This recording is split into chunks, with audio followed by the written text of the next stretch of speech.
Muy bien, pues sean bienvenidos a otro video más y en esta ocasión vamos a analizar un libro histórico, un libro completamente biográfico y que tal vez no tenga que ver con tanto simbolismo literario como lo hemos manejado, pero es injusto no meterlo en una buena literatura. Bien, el día de hoy entonces vamos a hacer el análisis de Rutas de la Seda, escrito por Peter Van Koppen, un libro largo, estamos hablando alrededor de más de 700 páginas.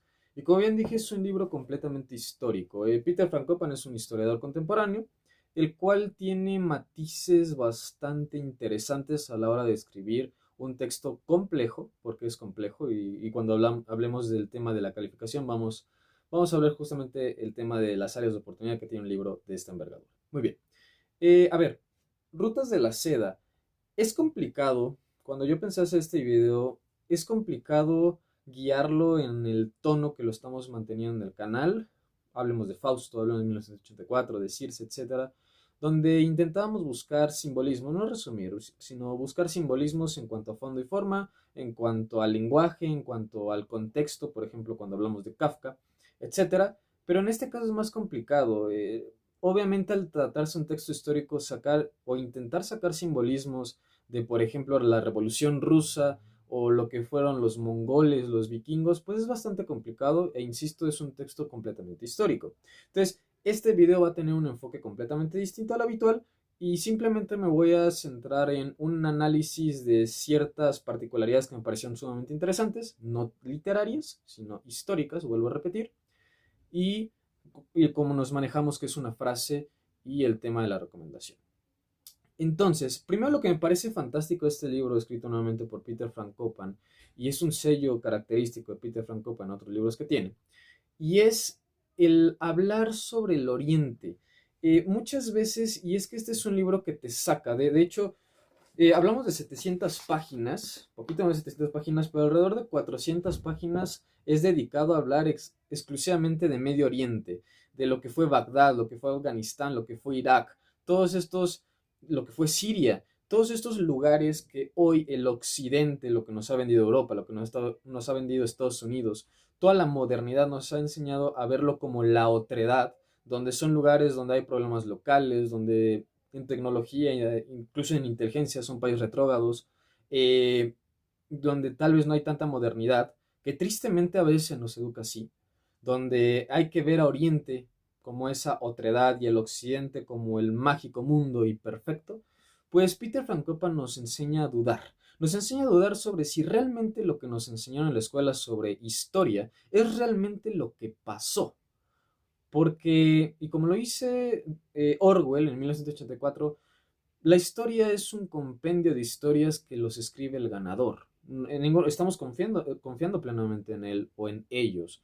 No tenemos una certeza. Y aquí lo hace de manera fantástica Peter Van Koppen en darnos lo que realmente es Medio Oriente y lo que realmente también es Occidente. Y empezamos por esta parte en cómo el Occidente y el Oriente en tiempos antiguos, desde la creación de la religión cristiana, del Islam, de la cultura judeocristiana, etcétera, pues realmente eran religiones y eran culturas hermanas, no es lo que hoy es hoy en día, que tenemos esta lucha, otra vez insisto, de la otredad, Oriente contra Occidente, incluso en temas de dioses, ¿no? Los dioses paganos contra los dioses, pues lo que conocemos como el cristianismo, etcétera. Son más allá. Entonces, en épocas, insisto, muy antiguas eran religiones y culturas hermanas donde se proveían el uno al otro, trabajaban en conjunto para salir a flote de. Es por eso que en el cristianismo y en el islam tenemos factores muy parecidos, donde se va a regir a base de un monoteísmo. Eh, del lado del cristianismo con Dios, del lado del islam con Alá. Entonces, son culturas bastante cercanas, pero claro, en su momento fueron cercanas para consolidar una base y a partir de ahí tener mucho más culto y mucho más personas, seguidores, pero como fue pasando el paso, ahora sí empezaba esta dualidad. Y dualidad me refiero a temas de cómo hacer yo cristianismo para ver que soy más importante en el Islam y viceversa, como yo, partidario del Islam, hago ver que el cristianismo es menos y yo soy más. Entonces, ahí empezaron las disputas. Y por eso que tenemos lo famosísimo que son las guerras santas, de las guerras más criminales y sanguinarias que se han visto en la historia, por un tema religioso, al final de cuentas un poco, pues hipócrita si lo podemos llamar en cierta parte, donde realmente el argumento en su tiempo, insisto, hay que ponernos en su tiempo, ¿no? Si hoy lo vemos en 2026 es completamente desgarrador, pero si nos ponemos en su tiempo el argumento era, pues yo lo puedo matar, le puedo sacar las vísceras, lo puedo cortar, lo puedo ejecutar, lo puedo saquear, puedo hacer cualquier cosa, porque mi rival, el de la otra religión, fue engañado por el diablo, o corrompió la palabra del creador, del futuro, etcétera. Entonces, claro, tenían esta mala, pues sí, mala falacia de imponer en que en la otra religión habían sido tratados y cautivados por el diablo, ¿no? Entonces ahí estaba el problema y por eso es que tanta sangre se derramó en muchas cruzadas, ejemplo de Salah ad-Din, por ejemplo, me viene a la cabeza uno, donde fue mucha sangre y era bajo este argumento. En ese tiempo no era un pecado mortal quitar la vida a otro ser humano, era defender, porque el diablo ha tomado sus cuerpos. Bien, otra parte que me parece interesante aquí la tengo anotada, nuevamente, esta parte de glorificar Oriente, que es increíble, especialmente en la ciudad de Bagdad, ¿no? En la ciudad de Bagdad era un lugar donde se reunían filósofos, escritores, economistas, científicos, absolutamente todo. Era la ciudad de la erudición, era la ciudad donde las rutas de la seda, que de ahí viene el nombre, que son rutas económicas, todo fluctuaban ahí. Y de hecho, Occidente creció gracias a las rutas de la seda, al saber manejarlas.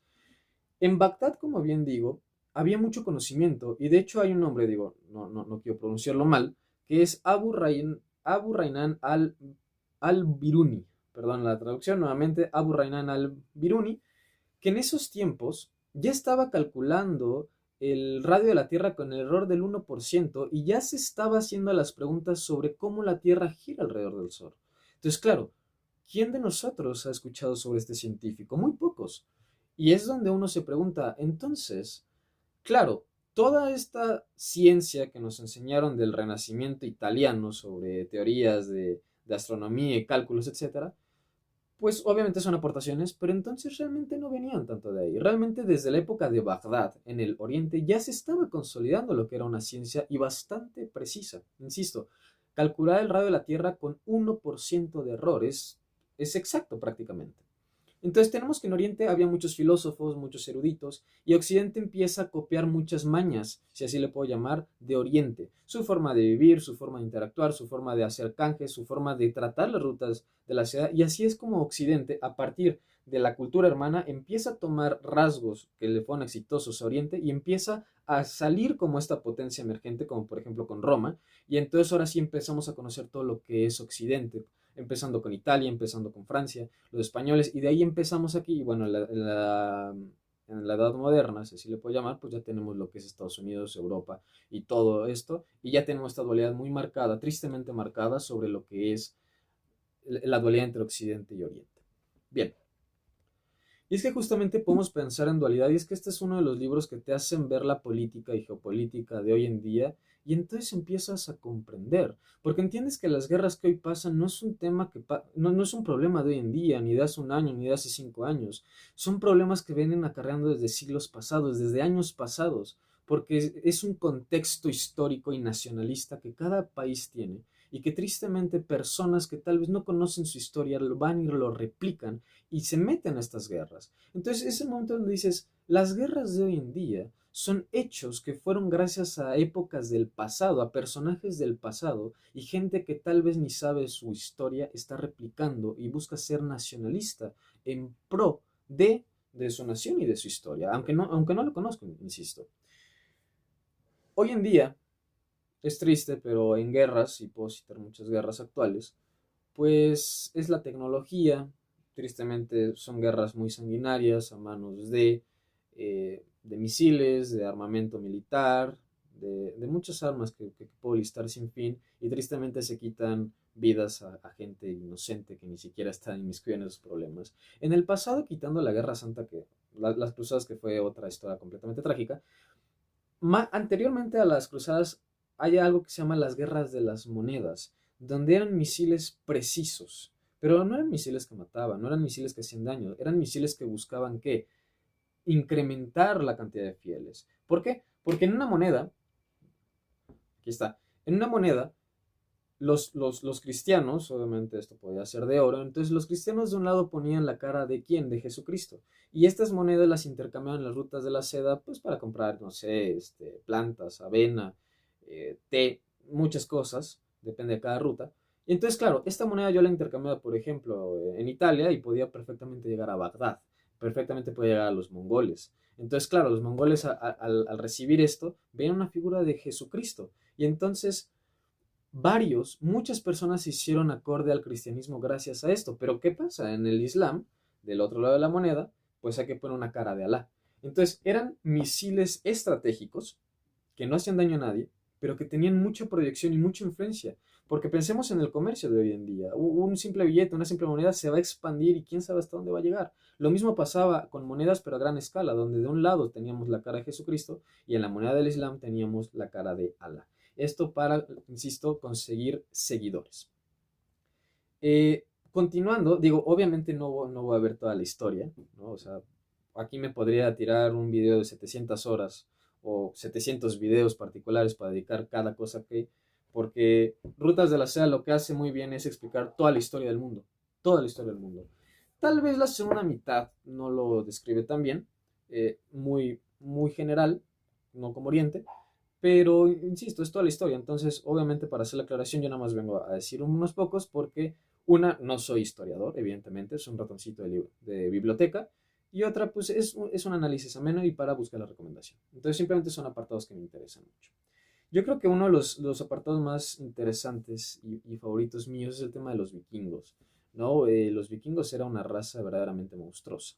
O sea, no es lo que nos pinta Hollywood, de que iban por el mar con su cabellera larga, cazando y teniendo familia. No. O sea, es más, ¿no? Porque incluso, no, sí, hoy en día Hollywood lo que nos pinta en varias series, en varias películas es los vikingos eran una raza con una ralea fuerte, con una ralea de honor, con una ralea de guerra. Es Hollywood, nuevamente. Los vikingos eran animales que fornicaban entre sí, que incluso en momentos practicaban canibalismo, practicaban cosas muy malas con otras personas que no quiero citar. Eran terribles, o sea, sacaban, violaban, hacían de todo. Por ahí decían que los vikingos fueron personas malas en tiempos malos, y lo malo se acostumbra a lo malo. Bueno, entonces, los vikingos, uno de sus grandes, obviamente, aparte de que saqueaban muchas cosas, uno de sus grandes comercios era traficar esclavos. ¿De dónde los sacaban? De los pueblos eslavos. De ahí viene la palabra eslavo, esclavo, slavo, ¿no? Y justamente esta parte de traficar, etcétera, muchas veces lo que se hacía a los esclavos era pues que se le asignaba a alguien y saludaban pues, a su líder, a quien le tenían que servir y se ponían a trabajar, etcétera. Pero bueno, una de estas cosas, ¿por qué es importante esto? Porque una de estas cosas las tenemos hoy arraigada, eh, tal vez muy inconscientemente, o sea, yo no tenía conocimientos de esto hasta que leí esto, pero es interesante cómo la historia está dentro de nosotros, está dentro de la raza humana. Y es que, por ejemplo, en Italia, la célebre frase para saludar por el ciao, o incluso en México, ¿no? También decimos ciao. Pero bueno, el ciao, ciao, el ciao viene justamente de se ciao vostro, en italiano, se ciao vostro, que eso quiere decir hola, soy tu esclavo. Entonces, claro, tenemos una paradoja interesante. Entonces, como saludamos, chao viene nuevamente de si a chavo vostro, inconscientemente están diciendo hola, soy tu esclavo, pero es algo que se ha quedado en la historia, obviamente su significado se ha perdido, evidentemente, pero la raíz viene de ahí y viene a decir hola, soy tu esclavo. Muy bien, digo, me puedo decir con los mongoles, que los mongoles también era una raza bravísima, donde incluso llevaban sus cabezas como triunfo, en sus bolsas llevaban partes como triunfo para mostrarse. Justamente cómo se muestra cómo los mongoles pasan a ser una de las grandes civilizaciones en China y a partir de ahí empieza a surgir lo que es China, que es una potencia mundial. Y me puedo decir con varias cosas, pero no lo voy a hacer porque el video, insisto, va a quedar muy largo. Y al final de cuentas creo que lo importante de destacar de este libro es Oriente, todo lo que viene de las religiones que nacen hermanas. Yo subrayaría la otredad. Esta maldita costumbre de ver a Oriente como un continente o una cultura completamente ajena a nosotros. Y realmente se nos muestra, Peter Frankopan nos enseña que realmente el conocimiento, la riqueza, todo está en Oriente. Occidente es un vil plagio de Oriente. Y hoy, por eso Occidente se esmera tanto en minimizar a estos países de Oriente, porque saben que el verdadero poder y las verdaderas potencias están en Oriente, no en Occidente, porque en Occidente es la modernidad, el marketing y todo, pero las raíces que forjaron al mundo, las raíces que forjaron la cultura, las religiones, las creencias, absolutamente todo, todo viene de Oriente. Entonces, para cerrar, antes de la frase vamos con la recomendación y calificación. Yo le voy a poner una calificación de 3 estrellas de 5. No es una calificación alta, no digo, no sé si tan baja, evidentemente. 3 estrellas de 5. Y nuevamente, a ver, es un texto completamente histórico. O sea, incluso buscar figuras literarias son muy escasas, las hay, pero es muy escaso. Para un público que le gusta la literatura, como servidor, para mí fue muy complicado leerlo, verdaderamente, porque estamos hablando que es toda la historia del mundo, desde, por ejemplo, la epopeya de Gilgamesh hasta Guerra Fría, por ejemplo. Entonces es muy complicado, es leer 700, más de 700 páginas de pura historia. Es muy complejo, o sea, insisto, hay puntos muy interesantes, sí, pero sí hay momentos donde es muy cansino y muy rasposo el leerlo. De igual forma, 3 estrellas de 5 porque, como digo, 400 páginas son hablar de completamente Oriente y esas partes, y posteriormente ya se dan explicaciones muy generales sobre la historia. Por ejemplo, yo soy muy fanático de la historia de los Romanov, del Imperio Romanov, de Nicolás Romanov y todo lo que fue la tragedia familiar y seguir pensando en esa princesa perdida de Romanov. Y aquí, tal cual, fácil, en 2 párrafos se habló de ese imperio. Dijo, Romanov cayó, se murió su familia y ya. Entonces, así como los Romanov, hay mucho más sucesos históricos que simplemente se solventan en 2 líneas. La Primera, la Segunda Guerra Mundial, con un texto histórico que me parece que se le tendría que dar mucho más peso, se le da muy poco peso a comparación de lo que se le da a Oriente. Entonces, esa sí es una crítica que yo le doy. Entonces, creo que 3 estrellas son justas. Lo recomiendo, a ver, lo recomiendo para un público que le guste la historia. Creo que si te gusta la historia es un gran libro, es un gran libro con mucho análisis, con muchas cosas que no sabíamos, así como el de los vikingos de Chao, hay cosas que dices, wow, esto está arriesgado en nosotros y ni siquiera sé de dónde viene. Y es fascinante para entender la geopolítica que hoy mueve el mundo. Eso innegablemente. Pero, si eres una persona que no le gusta tanto la historia tal, el libro te va a ser muy pesado y honestamente no lo recomendaría. Eh, Insisto, yo me tardé mucho en leerlo. Creo que sí valió la pena haberlo leído, haberle dado una oportunidad, pero insisto, si no te gustan fechas, nombres, lugares, etcétera, pues sí, como es una historia, esto es un texto completamente biográfico, no te lo recomiendo. Pero si tienes al menos un gramo de interés en un episodio histórico o en la historia con tal, esto es muy bueno.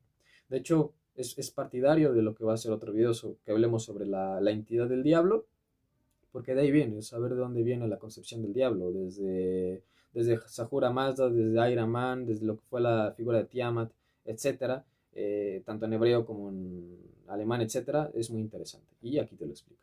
Bien, entonces ahora sí vamos con la frase final para cerrar este libro, lo tengo aquí. A ver, es una frase, yo siempre me gusta poner frases de autores. Esta frase la escuché, no recuerdo muy bien, mentiría de saber quién es. Creo que es un texto de Charles Baudelaire, o creo que era un texto que hablaba sobre el diablo. Realmente no quiero mentir, ni mucho menos, así que es la primera frase que la voy a leer, porque la he escuchado de muchas bocas, pero en ninguna he podido encontrar la cita, y por más que la he buscado, no la he encontrado tal cual, y no la he encontrado de un autor específico, así que la diré. Y sobre el autor de esta cita, pongamos a la imaginación, pero se adecua mucho a esto. Entonces la tengo anotada y la frase es: ilusión breve, porque ahora entramos a tiempos parecidos a aquellos a las de las edades sombrías de la humanidad. Ansiosos temblamos ante la amenaza de catástrofes cuya fatalidad esta vez no está inscrita en las cosas, sino en nosotros. Es una gran frase. Y cierro con, esta frase tiene que ver con, se prepondera que la historia es para enseñarnos lo que está mal y lo que no debemos de hacer, pero la historia misma y nuestra contemporaneidad nos han enseñado que tristemente el ser humano está hecho para repetir una y otra vez la historia como un Ouroboros. Repetirla, me caigo, me equivoco, me vuelvo a equivocar, vuelvo a cometer los mismos pasos, vuelvo a caer en el odio, vuelvo a caer en el nacionalismo, porque estas guerras vienen del pasado, pero tristemente el humano se encarga de acuñarla, de abrazar la oscuridad de la maldad y repetir la historia un sinfín de veces, que hablar de guerras, hablar de catástrofes, hablar de genocidios en la humanidad, parece algo más normal de lo que realmente lo podemos ver. Entonces, pues nada, me despido. Esto fue Rutas de la C, nos estamos viendo para el próximo video.